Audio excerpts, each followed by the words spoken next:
খাসির মাংস কত করে কেজি? কে গো, রীতি নাকি মাংস খাবা? কেন তোরাই খেতে পারিস নাকি? আমরা পারিনি। ও ভাই, মাংস কত করে কেজি গো? 700 টাকা। তোর পেটে সহ্য হবে না। ওই তো ওইদিকে দেখ গা, 10 টাকা সব পচা পুচি বিক্রি করছে। ওই 200 কিনলে বাড়ি যা। এই জানোয়ার, তোদের মতো কিপটে নাকি যে পচা ফুটি খাবো? এদের হাত তো শুনে দেখ, এক্ষুনি খাসির মাংস দিয়ে ভাত খেয়ে আসনু। এত শক্তিশালী গ্যাস করছে রে। কি বললি? তোর এত বড় কুদ্দা, একটা মেয়ে ভাই তুই আমার গায়ে হাত দিলি, তোর কিছু বলি রে। মারো না, মারো না।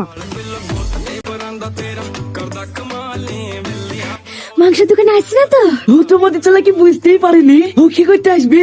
1 কেজি হবে নাকি? হ্যাঁ হ্যাঁ, 1 কেজির বেশি হবে। ভালোই হলো, কদিন ধরে মা মাংস খাবো খাবো করছিল। দিয়ে আমাকে অর্ধেক দি আর তুই অর্ধেক লি। খালা খাবো বলেছে তো আবার ভাগ করে কি হবে? তুই এলি যা, আমি না হয় তোর বাড়ি গিয়ে খেয়ে আসবো। কি ব্যাপার রে? কদিন ধরে দেখছি আর প্রতি ভালোবাসা একটু বেশি বেশি দেখাছি।